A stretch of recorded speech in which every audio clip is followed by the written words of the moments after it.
It was just a wedding photograph. A bride and groom side by side in 1894, their faces frozen in time. At first glance, it seems like an ordinary wedding portrait of the time. Formal, serene, nothing special. But look closely. Look at her hands. The bride's hands tell a story that words never could.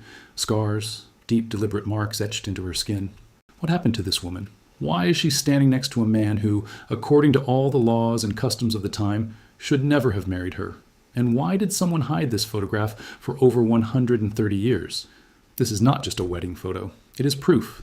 Proof of something that should never have been seen. Proof of a secret so dangerous that it could have cost them both their lives. Today, we finally discover the truth.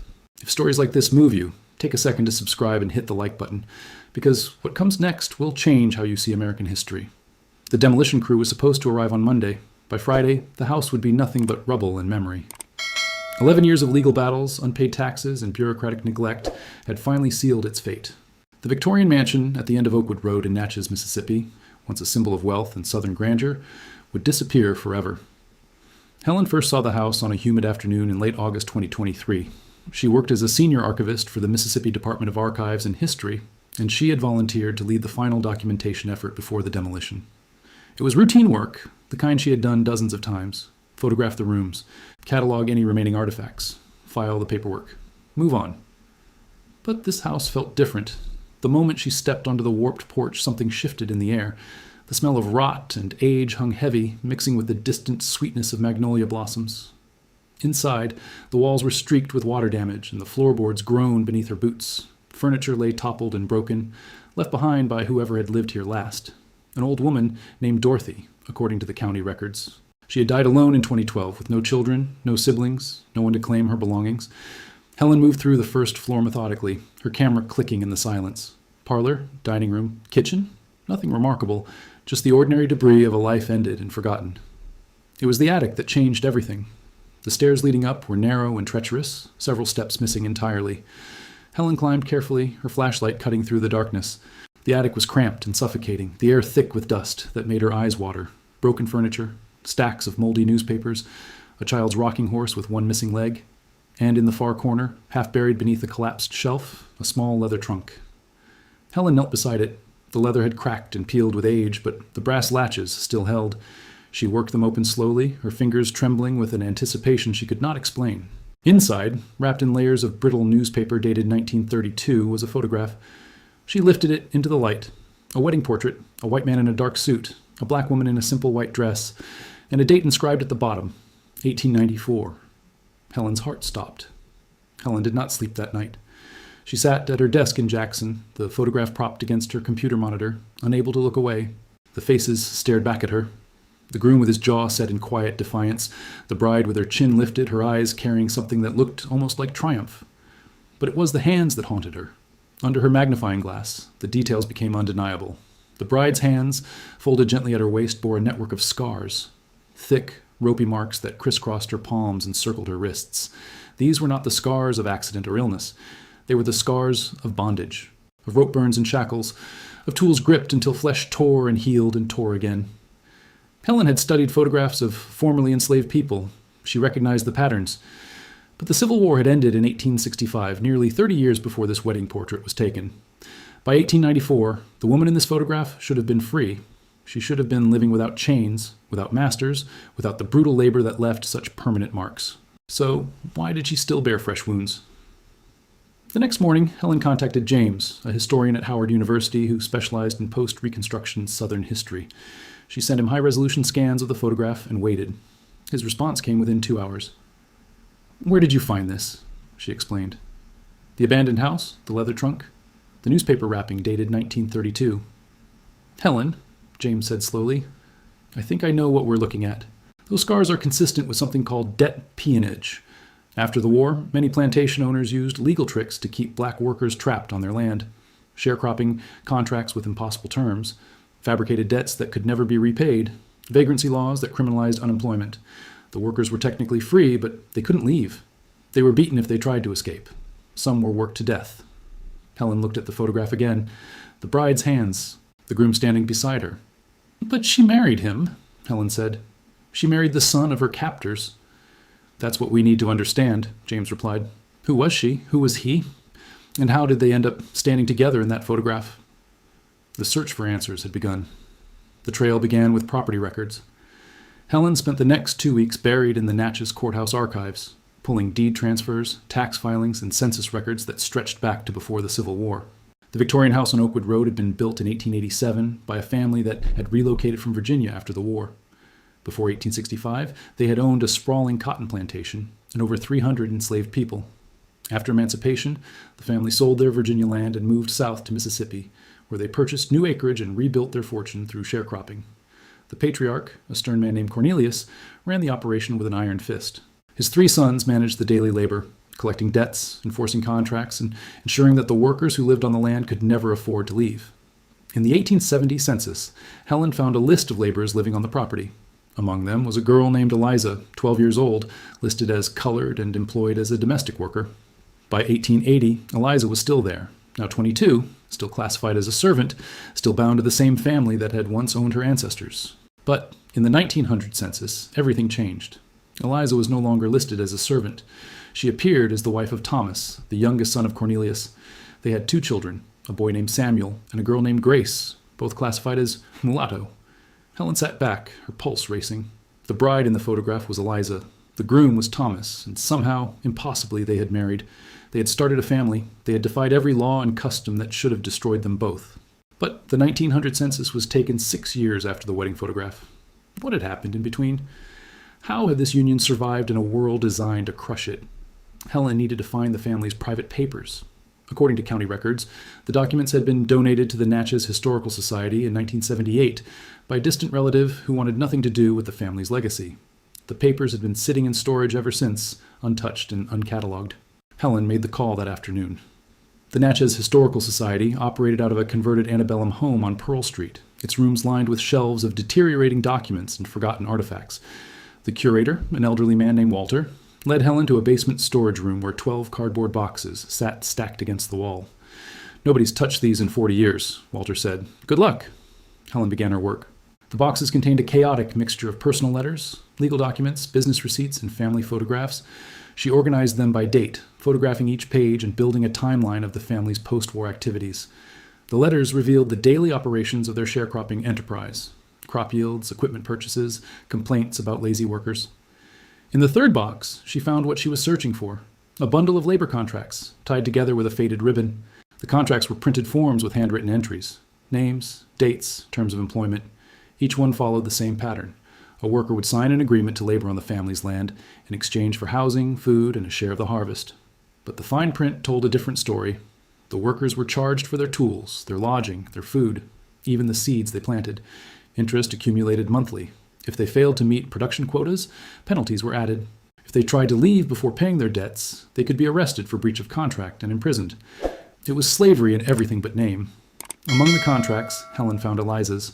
Dated 1867, when she was just 9 years old, the document listed her as the property of the estate, not as an enslaved person, since slavery was now illegal, but as a debtor. Her mother had died the year before, still owing money to the family. Eliza had inherited the debt. She was bound to the land until it was paid. Helen did the math. Based on the interest rates and penalties listed in the contract, Eliza's debt would have taken over 100 years to repay. She had been born into freedom and sentenced to a lifetime of bondage. Thomas was different from his brothers. The letters in the archive painted a clear picture of the family dynamics. The 2 older sons, William and Robert, were devoted to their father's vision. They managed the laborers with cruelty and efficiency, extracting maximum profit while keeping the workers trapped in cycles of debt. They wrote casually about beatings, about punishments, about workers who had tried to escape and been dragged back in chains. Thomas, however, rarely appeared in the business correspondence. When he did, his tone was detached, almost reluctant. He seemed to have little interest in the family enterprise. Then Helen found a letter dated March 1891. It was addressed to a law firm in New Orleans, written in Thomas's handwriting. The subject was debt contracts and the legal mechanisms for releasing workers from their obligations. "I am seeking clarification," Thomas wrote, "on whether a debt holder may unilaterally forgive a debt without the consent of other family members who share ownership of the contract. The situation is delicate, and I require absolute discretion." Helen's hands trembled as she read. Thomas had been planning something. Over the next several months, according to the correspondence, Thomas consulted multiple attorneys across Louisiana and Mississippi. He was careful, methodical, always emphasizing the need for secrecy. His father and brothers could not know what he was doing. By late 1892, he had found his answer. Under Mississippi law, a debt holder could forgive a debt if they acquired sole ownership of the contract. Thomas would need to buy out his family's share. Quietly, without raising suspicion, in January 1893, Thomas made his move. He told his father he wanted to invest in a textile mill in Jackson and needed capital. Cornelius, pleased that his youngest son was finally showing business ambition, agreed to give Thomas his inheritance early, including his share of the labor contracts. Among them was Eliza's. On February 14, 1893, Thomas signed a document that Helen found pressed between two unrelated letters. It was a certificate of debt forgiveness. Eliza was free. Freedom was only the beginning. In 1893, Eliza was 35 years old. She had spent her entire life on the same land, working the same fields, serving the same family. She had never learned to read. She had never traveled beyond the county line. She had never known a single day without the weight of debt pressing down on her shoulders. And now Thomas was offering her something impossible. Helen found the next piece of the puzzle in a journal that had been tucked beneath the labor contracts. It belonged to Thomas, and it covered the years 1892 to 1895. The entries were sparse but revealing. March 3rd, 1893, told E. that her debt is forgiven. She did not believe me at first, showed her the document. She wept for an hour. April 12th, 1893, E. asked why I did this. I told her the truth, that I have watched her suffer since I was a boy, that I am ashamed of what my family has done, that I want to make it right. July 29th, 1893. Father asked why E. is no longer working in the fields. Told him she is ill. He does not suspect. William and Robert do not care enough to notice. November 15th, 1893. E. and I have spoken every day for months. I did not expect this. I did not plan for this. But I cannot deny what I feel. The journal entries grew more personal, more intimate. Thomas and Eliza had fallen in love, a love that could not exist in the world they inhabited. If anyone discovered them, Thomas would be disinherited. Eliza could be killed.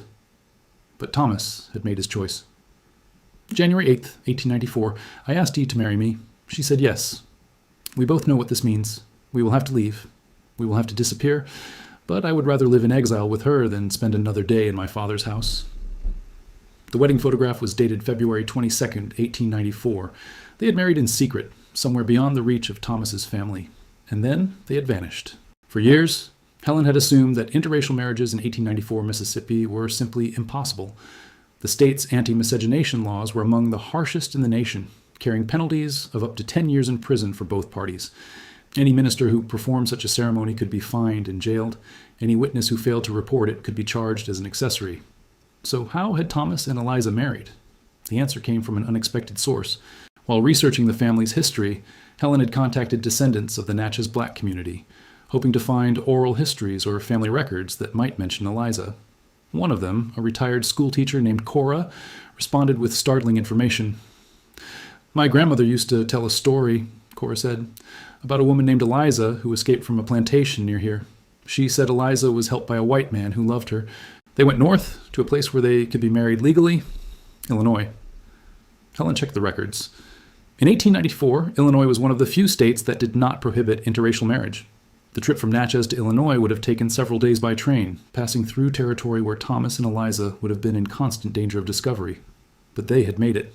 Helen contacted the Cook County Archives in Chicago and requested a search for marriage records from February 1894. 3 weeks later, she received a digitized copy of a marriage certificate. Thomas and Eliza, married on February 22, 1894 in Chicago, Illinois, witnessed by a minister named Reverend Abraham, who ran a church that served the city's black community. The photograph had been taken that same day. Thomas and Eliza had traveled over 700 miles to find a place where their love could be made legal. They had risked everything, imprisonment, violence, death, for a single piece of paper that declared them husband and wife. But the question remained, what happened next? Thomas and Eliza did not return to Mississippi. The 1900 census that Helen had found earlier listed them as residents of Adams County, Mississippi, with 2 children. But how had they come back? And how had they survived? The answer lay in the final pages of Thomas's journal. After the wedding, the couple had settled in Chicago, where Thomas found work as a bookkeeper and Eliza took in laundry. They lived in a small apartment on the south side, surrounded by a community of black families and immigrants who asked no questions about the pale man with the southern accent and his dark-skinned wife. For 3 years, they lived in peace. Then, in 1897, word reached Thomas that his father had died. Cornelius had suffered a stroke and passed away without ever learning the truth about his youngest son. William, the eldest brother, had inherited the estate and the family business. Robert had moved to Texas. Thomas saw an opportunity. He wrote to William, claiming that he had been living in Chicago for business reasons and wished to return home. He made no mention of Eliza or their marriage. William, who had never been close to Thomas, agreed to sell him a small parcel of land on the outskirts of the old family property, the same Victorian house where Helen would find the photograph over a century later. Thomas and Eliza moved back to Mississippi in 1898. It was a calculated risk. They lived quietly, avoiding contact with Thomas's remaining family. The local black community accepted Eliza as one of their own. The white community assumed Thomas was a reclusive bachelor with unusual household arrangements. Their children, Samuel and Grace, were raised in careful isolation, educated at home, protected from a world that would never accept them. The photograph remained hidden, locked in the leather trunk that Eliza kept beneath her bed. It was their secret, their proof, their promise. The fragile peace could not last forever. In 1904, a local newspaper published an article about miscegenation laws, calling for stricter enforcement against race mixing. The article included a list of suspected violators in the region. Thomas and Eliza were not named, but the threat was clear. That same year, Thomas's brother William made an unexpected visit. Helen found a description of the encounter in Thomas's journal, the final entry before the pages went blank. October 17th, 1904. William came today. He knows. Someone told him about Eliza, about the children. He stood on my porch and called me a disgrace to our family's name. He said I had 48 hours to send Eliza and the children away, or he would report us to the sheriff. Thomas did not comply. Instead, he gathered every document that proved his family's crimes. The labor contracts, the debt records, the evidence of beatings and illegal imprisonment. He wrote a letter to a sympathetic newspaper editor in New Orleans, detailing the system of debt peonage that had kept hundreds of black workers enslaved for decades after emancipation. He sent the letter on October 19th, 1904. The response was immediate. Federal investigators, who had been quietly building cases against debt peonage operations across the South, descended on Adams County. William was arrested. The family's remaining properties were seized. The workers who had been trapped on the land for generations were finally truly free. Thomas was never charged. His cooperation with the investigation protected him and his family from prosecution, but the price was high. He was shunned by white society, his name erased from local histories, his contributions to the investigation buried and forgotten. He did not care. In his final letter to the New Orleans editor, Thomas wrote, "I have spent my life trying to repair what my family destroyed. I do not expect forgiveness. I only hope that my children will live in a world where love is not a crime." Helen finished her research in the spring of 2024. She had spent 8 months tracing the lives of Thomas and Eliza, piecing together fragments of their story from archives, census records, journals, and oral histories. What emerged was a portrait of extraordinary courage. Two people who had defied the most brutal systems of oppression their society could devise, armed with nothing but love and determination. Thomas died in 1923 at the age of 67. Eliza lived another 12 years, passing away in 1935. They were buried side by side in a small cemetery outside Natchez, their graves unmarked except for 2 simple stones bearing their first names. Their children, Samuel and Grace, grew up to lead quiet lives. Samuel became a carpenter. Grace worked as a seamstress. Neither ever married. Neither ever spoke publicly about their parents' story. The photograph remained in the leather trunk, passed down through generations until it reached Dorothy, Thomas and Eliza's great-granddaughter, who kept it hidden until her death. Helen understood why. For over a century, the story of Thomas and Eliza had been too dangerous to tell. It challenged the comfortable myths that white Southerners told themselves about the end of slavery. It exposed the brutal reality of debt peonage. It proved that love could exist across the color line, even when every law and custom conspired to make it impossible. But now, finally, the story could be told. Helen published her findings in a historical journal that fall. The article was picked up by national media. Historians and genealogists began searching for other hidden marriages, other buried photographs, other stories of resistance and love that had been erased from the official record. Cora, the retired schoolteacher who had shared her grandmother's story, traveled to Natchez to visit Thomas and Eliza's graves. She brought flowers and a copy of the wedding photograph, which she propped against the stones. "You deserved better," she said quietly, "but you made your own kind of justice." The scars on Eliza's hands had told the story of her suffering. But the photograph told a different story, a story of survival, of defiance, of a love that refused to be erased. And now the world would finally know.